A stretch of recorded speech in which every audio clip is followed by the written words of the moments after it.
listening to the VHS Ate My Brain podcast. I'm your host, Andrew Hornt. I wrote the book VHS Ate My Brain and its revised edition and its sequel, VHS Ate My Brain 2, The Revenge, and a bunch of other things that don't sell as much, but they're still out there if you want to check them out. I love movies. I think that is a given. This past weekend, I went on a hunt. I went on a retro hunt. The intention was to film it for my channel, for my Planet Hex channel over on YouTube.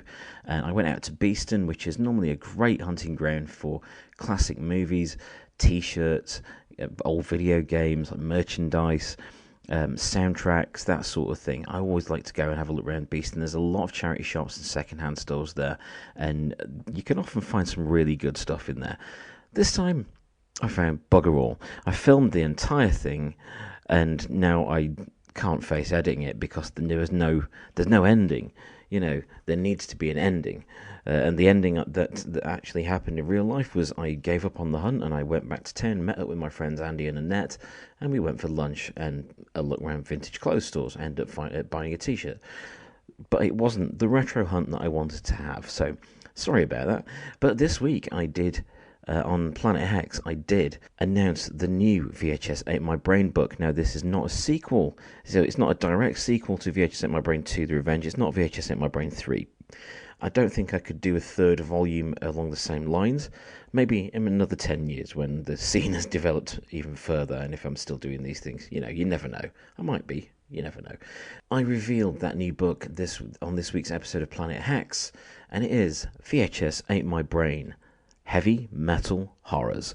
Now, this was the original sequel to VHS Ate My Brain many years ago, in about 2015, 2016. It hadn't long since put out the original version of VHS Ate My Brain, and I was asked onto a radio show, and I spoke about VHS Ate My Brain and what it was like, and what the reaction had been like, and people getting in touch from all over the world, and the scene, and so on. And I got to play some music, and it was awesome. I got to play some movie soundtrack stuff from the VHS era. Of course I did, of course. And yes, Dream Warriors was on there. I mean, I could not leave that out.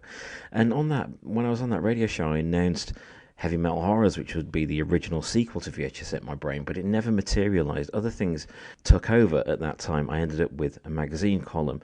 I ended up with a load of work for the magazine I was already with, and I ended up writing comic books for a while. So yeah, I kind of stepped away from it, lost interest in it. But now the interest is back big time. Oh yeah. You can't see it, but I did throw the horns when I did that. These movies have always fascinated me, right from seeing, my first one, I've got to mention it, Trick or Treat. The glory that is Trick or Treat. I had to go and delve deeper into that. So the book talks a lot about Trick or Treat. The book talks a lot about other movies like Black Roses, Hard Rock Nightmare, Slumber Party Massacre 2. The quality era. The stuff that we sit through that we know is terrible, but we love. Trick or Treat is not terrible, though. That is glorious. So there's a lot of movies that deal with rock music or heavy metal music, or have cameos from metal stars in, or some of them I mentioned have a notable metal soundtrack, but they're not like really featured. But it's something that went together really well for me when I was growing up, when I was first getting into movies. Of course, the first one, as I say, was Trick or Treat, and that showed me that you could very well mix horror and metal music. Now, what was interesting about that, at the time when that came out, there was a load of trouble with the PMRC in America, and the satanic panic that had spread all over the world, people worrying about what popular culture and popular media was doing to the children of that generation. And what it was doing for the children of that generation, in all honesty, was just to open their minds to what you could create, what you could be a part of, and finding a place, finding your tribe. That's what all that stuff was about. That's what D&D was about. That's what horror movies and heavy metal music and rock music were all about, was finding your tribe, finding your people, and spending as much time as you could around those in the world of your choosing, and not the world that had been built around you. It was your chance to take hold of something that was yours, and it would shape you, and you could shape your love of it. Go different ways with different genres, different bands, go to different concerts, festivals, anything like that, and you would meet your friends, you would hang out, you would talk about these things, you would talk about these films. And there was a huge crossover between metal and horror. And there still is today, but back then it was a problem for a lot of people, it was actually depicted in Trick or Treat. There was footage shown of Sammy Kerr, the character, sort of reenacting what Dee Snider from Twisted Sister had to do when he was up against Pierre Marcy and had to, justify the rock and roll lyrics and the rock and roll lifestyle and all the imagery, that sort of thing. So it was an interesting era. A lot of other things came up about metal in that era that were horror tinged or had a horrific tinge to them, just like the trials of just Judas Priest, where they had Better By You, Better Than Me from the Stained Class album, was said to have hidden messages about suicide if you played it backwards. No, this is what's affectionately known in England as a load of bollocks. It wasn't anything like that at all. Judas Priest were entirely innocent. Same with Suicide Solution by Ozzy Osbourne. That had supposedly backmass messages in. Backmass messages were a big part of this whole deal between metal and the occult and dark goings on that are going to, corrupt generations of kids and just destroy their lives forever. That was not the case. This stuff is escapism. It has always been escapism. But with metal, it's something where you could express something. You could get out the rage that had built up. You could let steam off about the things that bothered you. Society, politics, people, anything. You could let it all out through that. That's what these things were for. They were a release. They were a catharsis. They were not designed to destroy society. That's just not how it was. I know this for a fact because not everyone will know, but I did write for a music magazine for 9 years. Did 93 issues of Powerplay Rock and Metal magazine. Metal has been my life, part of my life since I was like 12, and ever since then it has always been a constant in my life, and it's always something you can rely on when you need it, when you need to let off some steam, when you need to let off some pain, when you need to just wallow in it for a while so that you can get through it. It is something that is always there for you. So not just the music, but the whole scene, the concerts, the festivals, the shirts, everything like that. It's all something. It's all part of it, and it is all really, really important to me. And that's one of the reasons I wanted to put this book together. So VHS Ate My Brain Heavy Metal Horrors, there is a big element of appreciation for this stuff. I'm not just taking the piss out of these films because despite some of them deserving it, some of them are just terrible. Hard Rock Zombies, for example, that is a big pile of shite. It's terrible, that film. It is almost unwatchable, but it's also quite entertaining because it's so unwatchable. But these things are reviewed with appreciation, affection. The great ones like Trick or Treat, for example, definitely will get a serious write-up in there, and it's surprisingly serious content on Shock 'Em Dead, of all things. That film was ridiculous. Tracy Lord's in it, Michelangelo Batio, the Shredder, as Satan, pretty much, and it was it was terrible, but there's an appreciation of it in there, which I would borderline on serious journalism, and that's what I would say anyway. I love these movies, and I'm not going to just rip the piss out of them for the sake of it. There's still always something you can find that is entertaining in these things. Be that music, be that movies of any era, and you can always find something to appreciate in them, and I really appreciate these. So this is something I've wanted to do for a long time. Is a spin-off from VHS Ate My Brain that focuses on these rock and metal movies of the 80s and 90s. There's some of the big names, as I've mentioned.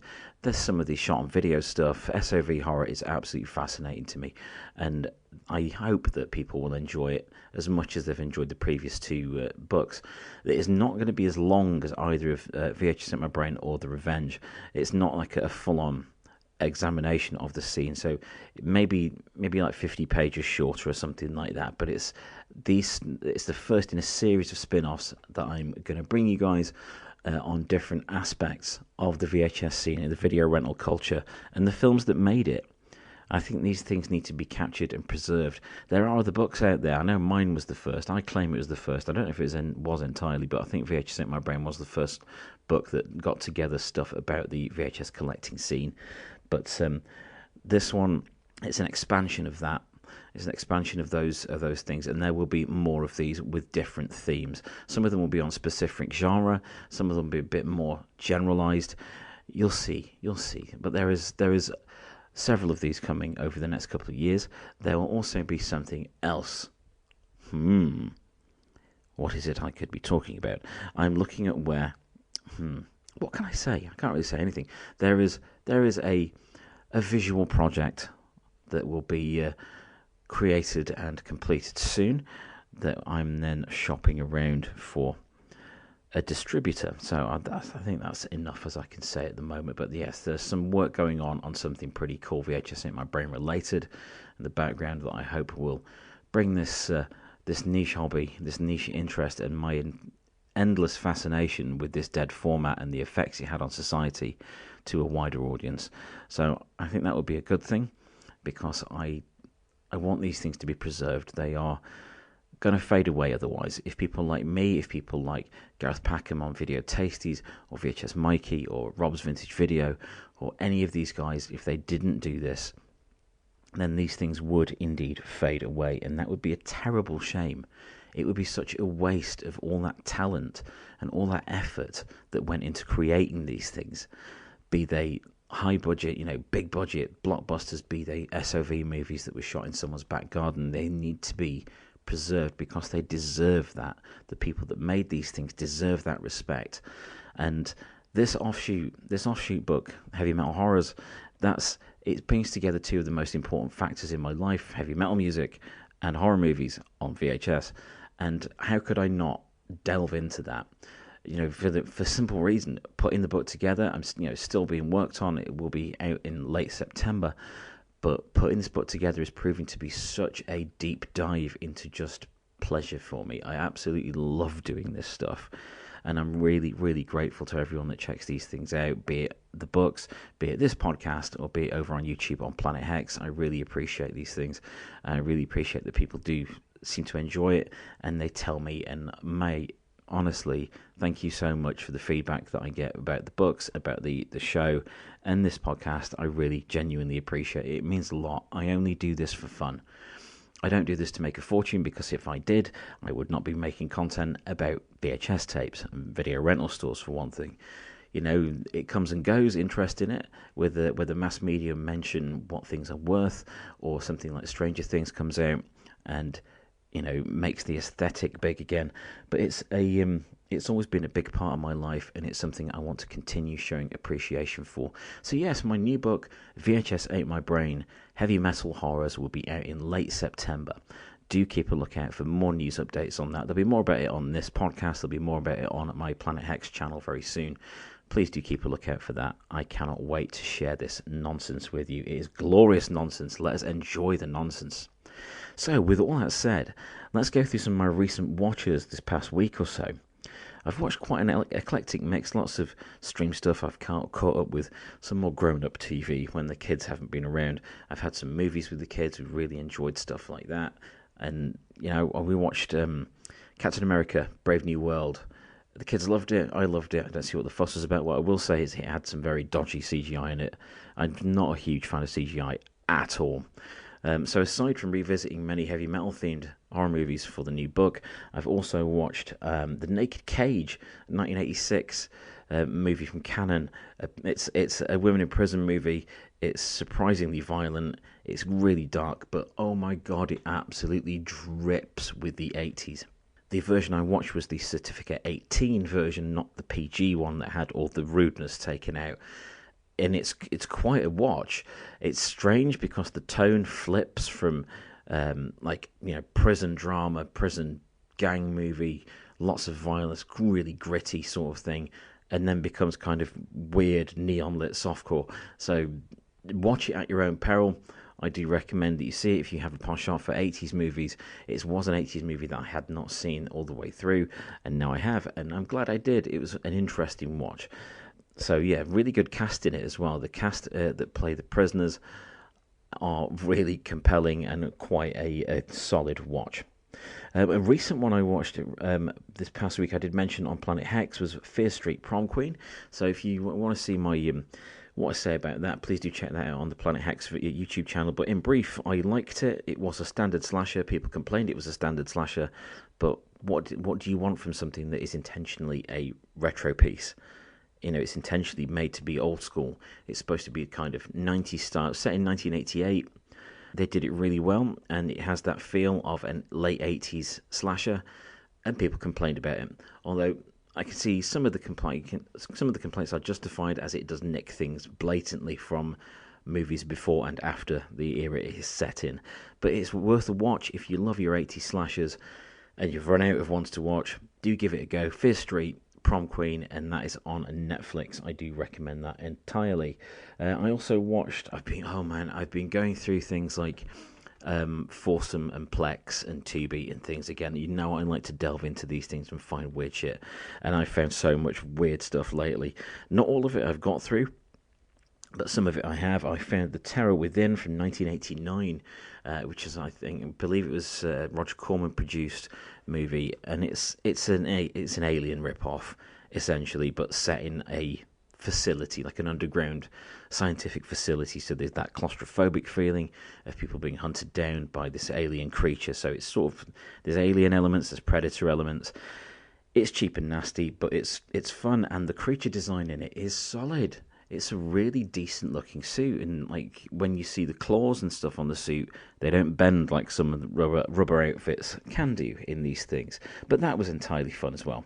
Another more recent one, although tiny budget, was Murder Size from 2023. Another one that was trying to recreate the 80s sort of aesthetic.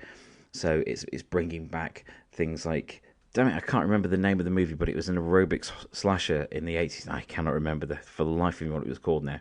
Sorry. But yeah, it's based on that sort of thing, and it's got all the trappings of that era with added sleaze. Lots more sleaze, lots more skin. Don't take it seriously. Watch it with tongue planted firmly in cheek. It is not a serious movie at all. One that I found that I was amazed at finding was a Wave production, so WAVE production, and those were, if you know what that is, that if you don't know what Wave Productions was, it was a notorious and quite appreciated by certain subsets of genre fandom label that put out movies shot on video. So this is an SOV label, and if you watched a lot of Wave movies, you knew what you were going to get. You were going to get damsels in distress, you were going to get mad scientists, you're often going to get a lot of nudity and a lot of violence, and that's exactly what this movie was. I found it on Prime, of all things. It's on Amazon Prime, and I'm still amazed that this nonsense is on there. Who is it aimed at? I've mentioned this before, but who is this stuff aimed at other than me and maybe a dozen other niche video fans, tape heads around the world?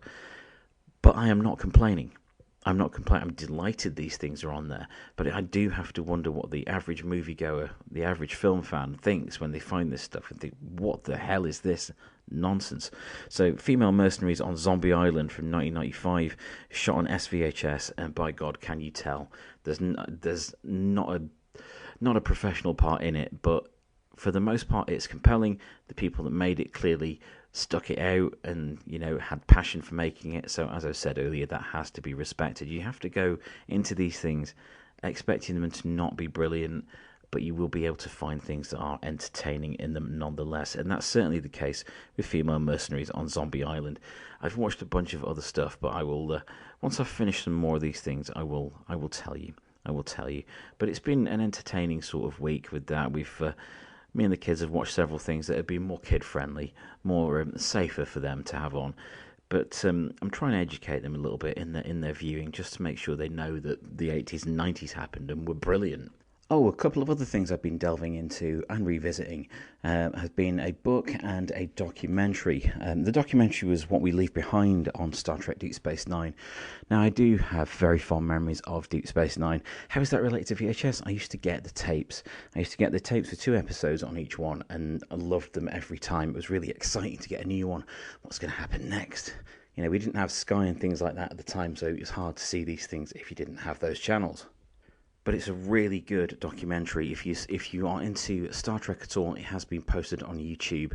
It is available on hard copy and whatnot, but someone has posted it on YouTube, so I've been revisiting that on there and just reveling in how much the cast appreciated it and the stories of it being made. It's a really good watch. The other thing I've been revisiting, which I had for years, but I now have a paperback copy instead of the unwieldy hardback copy, is You Couldn't Ignore Me If You Tried, a book on the Brat Pack, John Hughes and Their Impact on a Generation by Susanna Gora. This is a really good book. Print's a bit small, which freaks me off, but we get by. This is a book that covers the creation of 16 Candles, The Breakfast Club, St. Elmo's Fire, Pretty in Pink, Ferris Bueller's Day Off, and Say Anything. So 2 of those aren't John Hughes movies. You may have noticed that. St. Elmo's Fire and Say Anything. But they are included here as they are part of that whole Brat Pack scene. What isn't included here, beyond a few mentions, is Weird Science, because it is claimed that it didn't have as much of a cultural impact, but people still watch it now, so I think it did, just in a different way. But it's a really good book. If you have not read this before, it is an excellent book for any fan of the John Hughes movies, the Brat Pack era movies, and the 80s in general, because there's a lot of joy to be had in finding out what went on behind the scenes of these iconic films. Not so much 16 Candles, well, because it's spoken about with great affection, but yeah, that has not aged well with the racist overtones, the sexist overtones. There's a lot of misogyny in that movie. That has not aged well. The others have aged far better, such as The Breakfast Club, Pretty in Pink.